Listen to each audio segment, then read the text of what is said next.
Boa noite, gente. Estou fazendo esse vídeo aqui de emergência para a gente comentar um pouco sobre as questões da UERJ e também eu falar com vocês de uma questão específica que eu acho que cabe recurso para quem errou aí na prova. Como eu falei para vocês lá naquele último vídeo de revisão da UERJ, né, as últimas questões da UERJ, elas são focadas basicamente em 4 áreas principais, né? Metade das questões da UERJ são relacionadas a esses assuntos. Fisiologia humana, como é que funciona o corpo humano. Bioquímica, né, e metabolismo, então quais são as reações metabólicas que acontecem dentro das nossas células.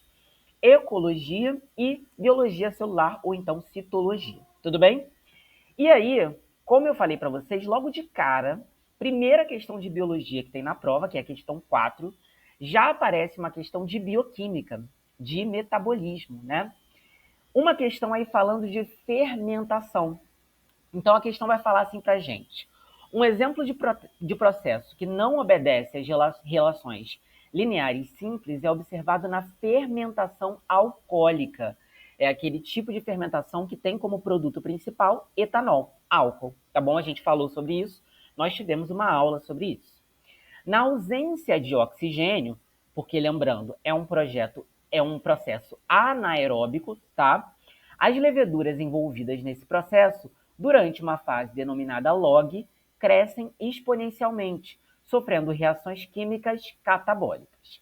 Nessa fase, tais reações ocorrem no seguinte componente das células de leveduras: letra A, núcleo; letra B, lisossomo; letra C, citoplasma; letra D, mitocôndria. Então, lá no nosso bloco de biologia celular, eu falei para vocês sobre o principal processo metabólico que acontece nas células, que é o processo que produz ATP, que é a respiração celular aeróbica.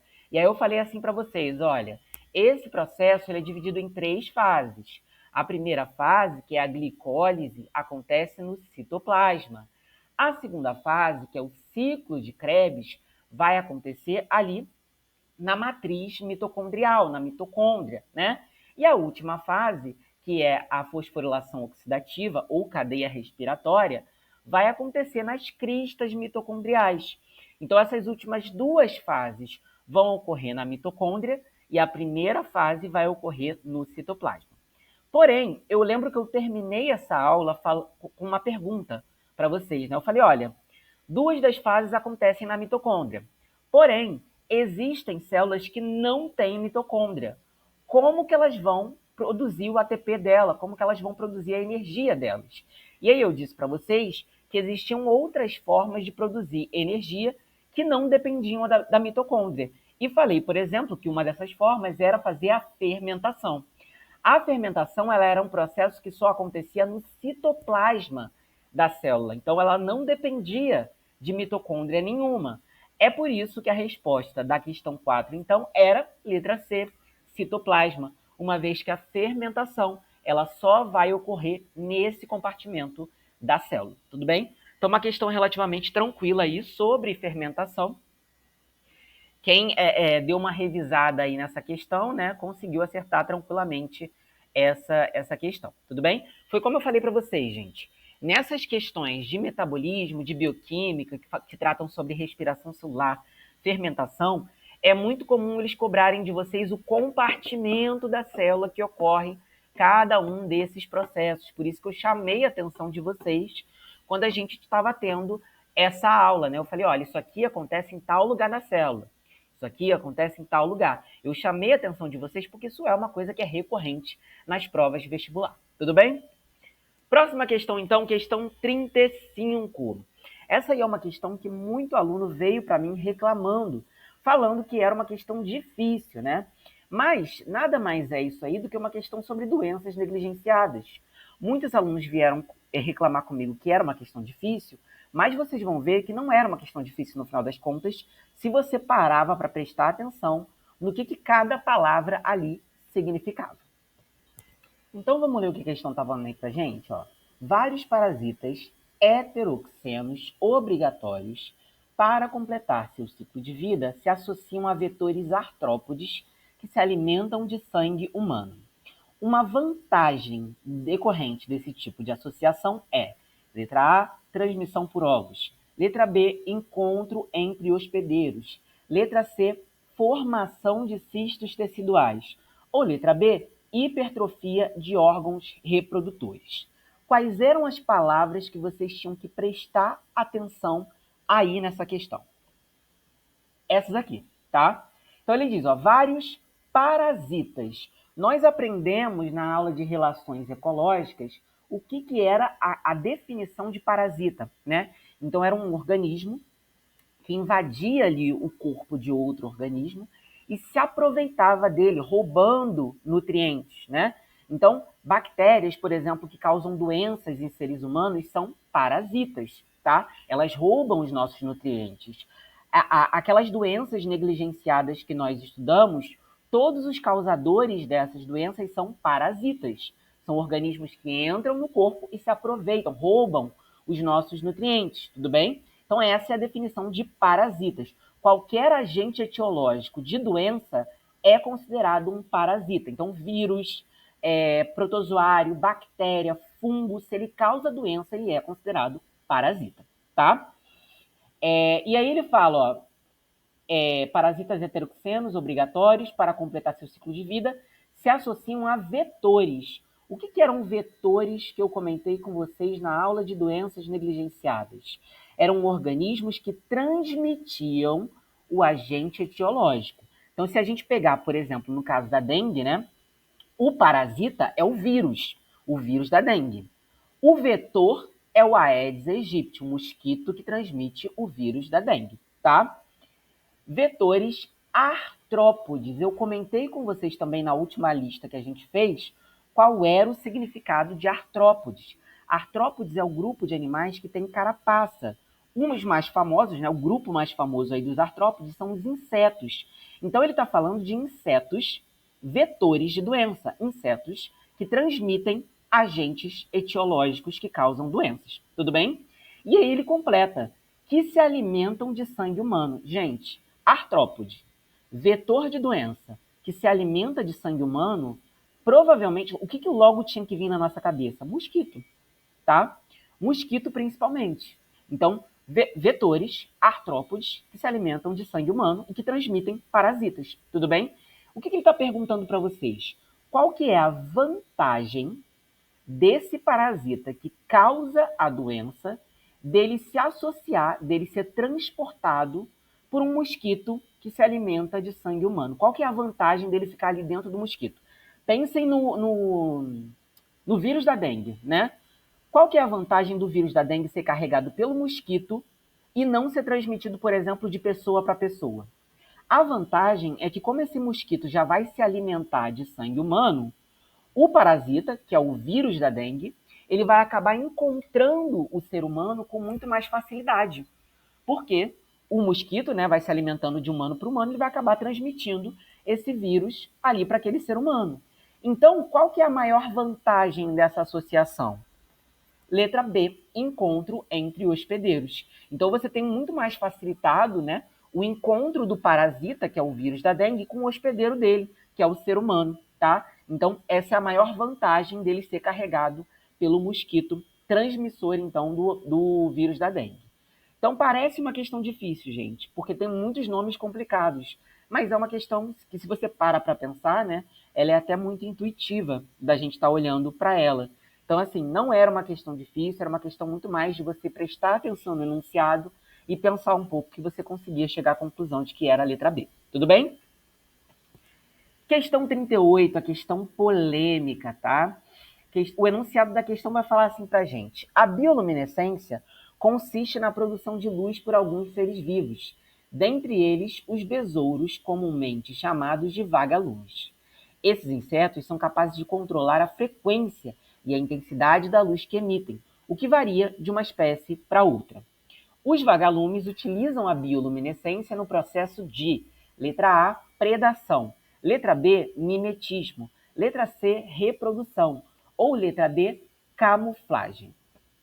Então ele está perguntando aí nessa questão para que serve a luz dos vagalumes, né? Então vocês sabem que o vagalume ele emite uma luz, né, na parte de trás ali do corpo dele. Para que serve essa luz, né? Por que essa é uma questão polêmica? Porque, de uma forma geral, nós sabemos, é de conhecimento geral, que os vagalumes eles adquirem essa bioluminescência na fase adulta para sinalizar para os parceiros sexuais dele que ele está ali.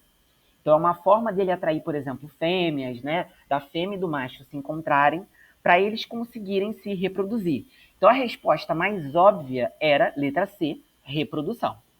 Mas por que é uma questão polêmica? É uma questão polêmica porque em 2021, na prova do Enem, tá? Na segunda aplicação do Enem 2021, eles trouxeram uma questão sobre vagalumes também. E nessa questão, ele fala, né, que uma das funções da bioluminescência nas larvas do vagalume era eles atraírem insetos que essas larvas poderiam comer. Ou seja, a luz, né, que essas larvas desses insetos emitiria seria responsável por atrair ali as presas que essas larvas, então, seriam capazes de comer. Ou seja, a bioluminescência nessas larvas teria uma função de ser ajudar ali nessa estratégia de predação dessas larvas, tá? E aí vocês podem falar assim comigo, tudo bem, Lucas, mas nessa questão aí ele está falando de larvas. Ele não está falando do inseto na fase adulta. Porém, se a gente para analisar essa questão, a gente vê que ele não especifica se ele está falando da larva do vagalume ou se ele está falando da fase adulta do vagalume, né?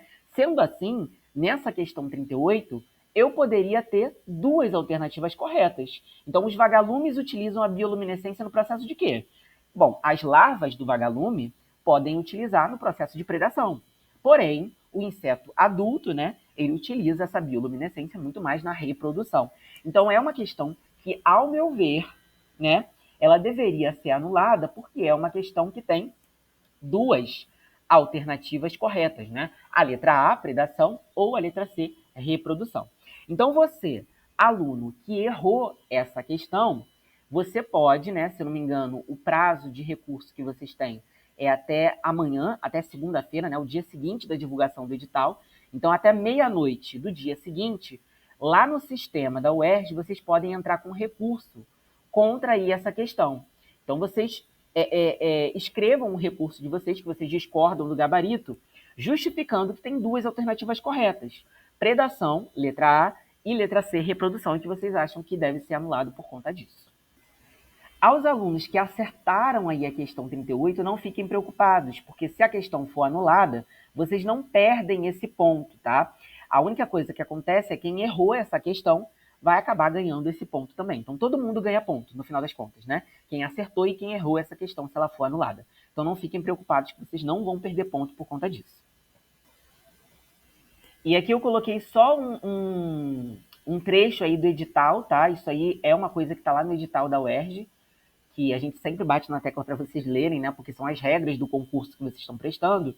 E aí o item 4.23 do edital diz assim, ó, serão aceitos recursos quanto à formulação das questões e quanto ao gabarito exclusivamente via sistema. Então, assim, não adianta vocês mandarem e-mail para a banca da UERJ questionando a questão. Eles não vão aceitar.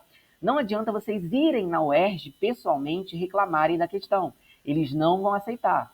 Não adianta vocês mandarem carta para a UERJ reclamando da questão. Eles não vão aceitar. Vocês só conseguem fazer esse recurso via sistema. E qual que é o prazo para vocês entrarem com recurso? Até 23 horas e 59 minutos do dia seguinte à divulgação oficial da prova e do gabarito. Então, a prova e o gabarito foram divulgados hoje. Teoricamente, vocês têm até amanhã, até as 23 horas e 59 minutos, para poder entrar lá no sistema e fazer esse recurso, tá? Ele também estabelece outras regras, né? Então, ele fala que os recursos devem conter, no mínimo, 100 e no máximo de 800 caracteres com espaço. Então, toma cuidado para vocês não escreverem textão no recurso, tá? Ele fala também que a resposta do recurso vai ser disponibilizada via sistema e o recurso impetrado pelo candidato será julgado deferido ou indeferido, então eles podem aceitar ou não aceitar o seu recurso. O recurso deverá ser original, além de ser devidamente fundamentado, contendo as razões pelas quais discorda do gabarito ou do conteúdo da questão, e o candidato deve ser claro, consistente e objetivo em seu pleito, pois o recurso inconsistente ou intempestivo será preliminarmente indeferido. Então, gente, dica para vocês que eu dou na hora de elaborar recurso. Não escreva textão. Não fique enrolando muito no recurso de vocês. O examinador, quem está ali julgando o recurso de vocês, tem que bater o olho e logo saber o que vocês estão querendo e por que vocês estão querendo. Então, já iniciem o recurso de vocês como, olha, a questão deve ser anulada porque existem duas respostas possíveis, ponto. E aí, por que vocês acham que tem duas respostas possíveis? Aí, o recurso deve ser original, tá? Então, vocês não podem copiar de ninguém, porque senão eles vão já não aceitar o recurso de vocês logo de cara, tem que ser original. Então, uma das coisas que vocês podem usar como fundamentação, né, é falar, olha, na prova do Enem 2011, né, eles falaram, né, que usaram um texto que dizia que as larvas do vagalume usavam a bioluminescência como estratégia de predação, né? Ou até, ao invés de usar a questão do Enem em si como forma de questionar, vocês podem usar o texto da questão, porque no texto da questão do Enem ele fala qual é a fonte, se não me engano é uma matéria do Portal Terra. Então vocês podem usar essa matéria do Portal Terra como sendo fundamentação para o recurso de vocês. Se vocês quiserem, por exemplo, pegar informação de livro, também é muito bem-vindo. Então, olha, eu acho que existem duas respostas certas, porque no livro tal também fala que a bioluminescência nos vagalumes pode ser utilizada como estratégia de predação, também pode ser utilizado como forma de atrair presa. E aí coloca lá a fonte direitinho para o examinador saber de onde você tirou aquela ideia. Mas assim, não fiquem floreando muito. Vão direto ao ponto, porque o examinador tem muito recurso para analisar. Se ele vê que você está enrolando muito, ele vai rejeitar o seu recurso logo de cara e não vai deixar você, não vai julgar aquilo ali da forma correta. Tudo bem?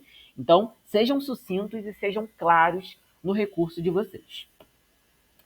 Última questão, então, questão 43. Essa aí eu conversei com muitos professores de biologia, todos eles falaram a mesma coisa. Foi uma questão cruel para quem estudou o ensino médio inteiro aí em escola pública, porque a gente não chega nem perto de ver isso na matéria do ensino médio, principalmente agora com o novo ensino médio em vigor, tá? Então, era uma questão que falava sobre como que acontecia a movimentação no grupo dos anelídeos. Então, o enunciado da questão vai falar assim para a gente. Anelídeos oligoquetos se locomovem por meios de movimentos peristálticos no interior de túneis por eles construídos. Para que esse tipo de locomoção ocorra, é fundamental a seguinte característica morfológica.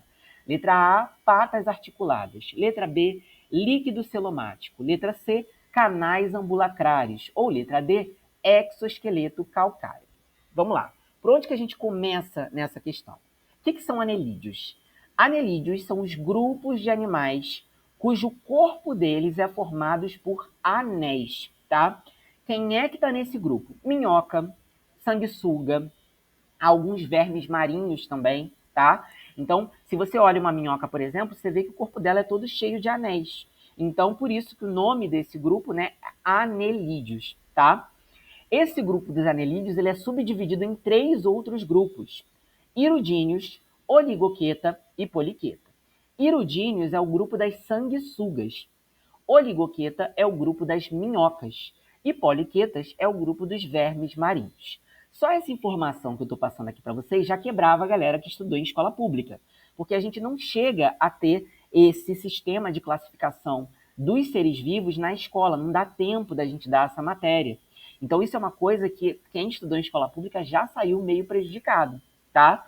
Por isso que eu achei que foi uma questão que foi muito sacanagem, assim, com a galera que está fazendo pelo menos a primeira vez a prova, ou que não cursos preparatórios que tem uma carga horária muito maior, porque não é uma coisa que a gente vê cotidianamente na matéria da escola, tá? Então, no caso aqui da questão, ele está falando dos anelídeos oligoquetas, ou seja, das minhocas, tudo bem?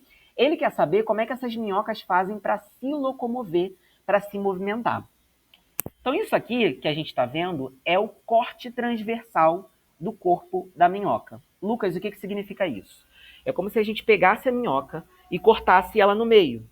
E depois eu colocasse assim o corpo da minhoca de frente para a câmera, para vocês verem o que tem dentro do corpo dela. Então, essa é a visão que a gente está vendo aqui do corpo da minhoca, tá? Se vocês perceberem, tem um espaço em branco aqui no interior do corpo da minhoca chamado de celoma, tudo bem? Esse celoma é literalmente um espaço oco que a minhoca tem dentro ali no corpo dela, tá? E esse espaço oco, na verdade, ele é preenchido por um líquido, que nós chamamos de líquido celomático, tá? Como é que esse líquido celomático auxilia a minhoca na locomoção? Se vocês pegarem, sei lá, um saco plástico, um saquinho daqueles de sacolé, e vocês encherem esse saquinho de sacolé de água, né? Deixar com um pouquinho de água ali dentro, vocês vão perceber que se vocês apertarem esse saco de um lado, a água ela corre para o lado oposto, né? Se vocês apertarem o lado oposto, a água ela corre então para o outro lado. Tudo bem? Vocês conseguem visualizar essa ideia que eu estou falando para vocês? E aí o que acontece? A minhoca, para ela se locomover, ela faz exatamente isso. Se vocês perceberem, ao redor aqui dessa estrutura em branco, a gente tem uma musculatura circular. O que essa musculatura circular da minhoca faz? Ela contrai. Quando ela contrai, ela expulsa o líquido para um lado, fazendo então com que a minhoca siga nesse lado. Quando ela contrai a parte posterior, esse líquido ele foge para o outro lado e a minhoca então consegue se locomover, fazendo esse líquido se movimentar ali no interior dela, tá? Por isso que a resposta aí seria a letra B, líquido celomático, que é o líquido que preenche o corpo dessa minhoca, que é um dos representantes dos anelídeos oligoquetos. Quando eu vi essa questão, a primeira coisa que eu pensei foi tipo, mas eles podem cobrar isso nessa prova? Porque eu achei um conteúdo muito específico para quem está no ensino médio. Aí eu fui lá no edital da UERJ para saber, né, nos conteúdos programáticos, para ver o que eles poderiam cobrar nessa prova, e está lá. Primeiro conteúdo de biologia, biodiversidade, características gerais dos principais grupos de seres vivos. O grupo dos anelídeos é um dos principais grupos de seres vivos.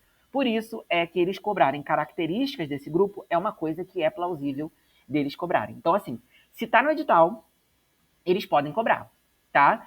Eu sei que é uma coisa que foge muito da realidade de quem veio de escola pública, mas assim, é isso, tá no edital, eles podem cobrar, é uma coisa que vocês nem podem questionar eles, porque eles colocaram no edital. Tudo bem, gente? Gente, então é isso, tá? Qualquer coisa, eu tô à disposição de vocês, esse aí é o meu Instagram. Estou disponível para vocês lá no WhatsApp também. Os alunos que erraram a questão 38 e querem entrar com recurso e quiserem ajuda para formular o recurso, vocês têm o meu número do WhatsApp. Eu só vou avisar para vocês que amanhã é um dia extremamente corrido para mim. Então eu não vou conseguir ficar o dia inteiro respondendo as mensagens de WhatsApp. Provavelmente eu vou deixar para responder todas as mensagens de uma vez só quando eu chegar em casa, que vai ser por volta de umas 10 horas. Então, assim, não fiquem desesperados, eu vou responder as mensagens do WhatsApp, mas eu vou demorar um pouco mais, porque realmente amanhã é um dia que eu fico praticamente o dia inteiro fora de casa sem acesso à internet. Então, podem mandar as mensagens para mim no WhatsApp, que aí quando eu puder eu vou respondendo para vocês. Tudo bem? É isso, gente. Espero que vocês tenham então gostado desse nosso vídeo, mesmo que eu tenha feito ele correndo aqui para vocês, tá? Tchau, tchau.